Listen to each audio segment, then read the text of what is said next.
di sebuah kepulauan terpencil di Indonesia, di mana matahari membakar tanah yang kering, dan angin laut membawa aroma asin yang tajam.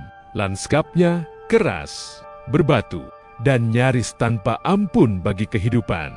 Namun di tempat yang tampak sunyi ini, hidup seekor predator yang tampaknya datang dari masa lalu. Ia bukan dinosaurus, namun setiap langkahnya mengingatkan kita pada zaman purba, ketika reptil raksasa menguasai bumi. Inilah Komodo. Komodo atau Varanus komodoensis adalah kadal terbesar yang masih hidup di bumi. Panjangnya dapat mencapai lebih dari 3 meter, dengan berat tubuh melebihi 70 kg, dan pada individu terbesar bahkan bisa mencapai hampir 100 kg. Tubuhnya besar dan berotot, ditutupi kulit tebal bersisik keras, seperti baju zirah alami yang melindunginya dari luka dan gigitan. Cakar tajamnya melengkung seperti pisau, dirancang untuk mencengkeram dan merobek mangsa, sementara ekornya yang panjang dan kuat dapat digunakan sebagai senjata untuk menjatuhkan lawan atau mempertahankan diri. Komodo adalah predator sempurna yang dibentuk oleh jutaan tahun evolusi. Namun kekuatan komodo tidak hanya terletak pada ukuran tubuhnya. Ia bukan pemburu cepat seperti cheetah atau pemburu kelompok seperti singa. Komodo adalah pemburu sabar yang mengandalkan strategi dan ketepatan waktu. Di bawah terik matahari, komodo sering terlihat diam, tak bergerak, seperti batu yang terlupakan.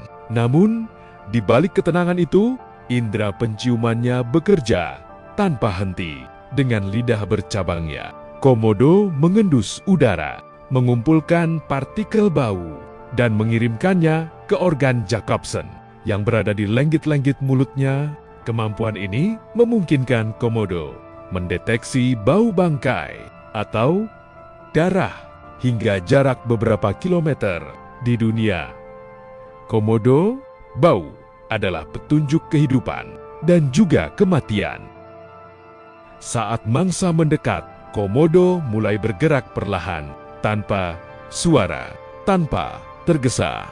Rusa, timor, babi hutan, bahkan kerbau besar, semuanya bisa menjadi target dalam sekejap. Palu setikama, komodo menyerang. Gigitan cepat, rahang kuat, dan gigi bergerigi seperti pisau bergerigi, langsung melukai mangsa. Namun komodo tidak selalu langsung membunuh. Ia bersabar. Penelitian terbaru menunjukkan bahwa komodo memiliki kelenjar racun di rahang bawahnya. Racun ini menurunkan tekanan darah, menghambat pembekuan darah, dan menyebabkan mangsa melemah. Secara perlahan, mangsa yang terluka akan melarikan diri dengan harapan selamat. Namun, komodo akan mengikuti tanpa terburu-buru. Ia tahu waktu berada di pihaknya. Beberapa jam atau bahkan beberapa hari kemudian, mangsa akan melemah dan akhirnya jatuh. Dan komodo akan datang kembali untuk menyelesaikan perburuan. Komodo adalah pemakan oportunis. Mereka tidak hanya berburu, tetapi juga memakan bangkai dalam sekali makan. Komodo dapat menghabiskan hingga 80% berat tubuhnya. Mereka menelan daging bersama tulang, kulit, bahkan kuku mangsa. Setelah makan, komodo sering terlihat berjemur untuk membantu proses pencernaan. Karena metabolisme mereka lambat, komodo bisa bertahan berminggu-minggu, bahkan berbulan-bulan, tanpa makan lagi. Namun, kehidupan komodo tidak hanya tentang berburu. Mereka hidup di lingkungan yang keras dan penuh tantangan. Musim kemarau panjang membuat air dan makanan menjadi langka. Dalam kondisi ekstrem, komodo bahkan dapat memangsa sesamanya. Kani Kannibalisme adalah bagian dari kehidupan mereka. Komodo dewasa tidak ragu memakan komodo yang lebih kecil di dunia.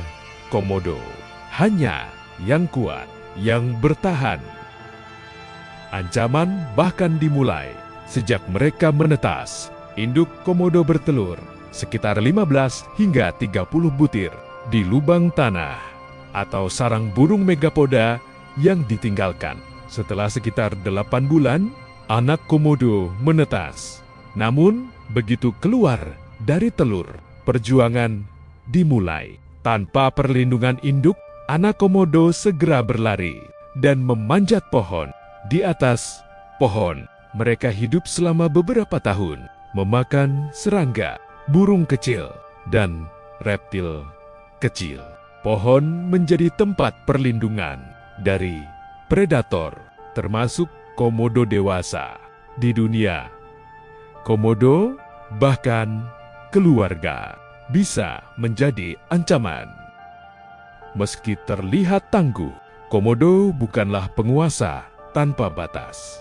Habitat mereka terbatas hanya di beberapa pulau kecil Indonesia, Pulau Komodo, Pulau Rinca, Pulau Padar, dan sebagian Pulau Flores. Wilayah ini menjadi satu-satunya rumah bagi predator purba ini. Namun, perubahan iklim dan aktivitas manusia menjadi ancaman baru. Kenaikan permukaan laut mengancam habitat mereka, sementara perubahan ekosistem mengurangi jumlah mangsa. Kini, komodo menjadi spesies yang dilindungi. Taman Nasional Komodo dibentuk untuk menjaga kelangsungan hidup mereka. Wilayah ini juga menjadi salah satu warisan dunia UNESCO. Disinilah komodo terus bertahan seperti yang telah mereka lakukan selama jutaan tahun. Selama jutaan tahun, komodo telah bertahan melalui perubahan zaman dan kepunahan besar. Ia adalah saksi hidup dari dunia purba yang masih berjalan di bumi modern. Dan selama matahari masih terbit di atas pulau-pulau kering Indonesia, komodo akan tetap berjalan perlahan, tenang, sebagai predator purba yang masih bertahan hingga hari ini. Di dunia yang terus berubah, beberapa makhluk beradaptasi, sementara yang lain punah. Namun, komodo tetap menjadi dirinya sendiri, predator kuno yang tidak membutuhkan perubahan untuk tetap menjadi penguasa. Inilah Komodo, sang naga terakhir dari Indonesia.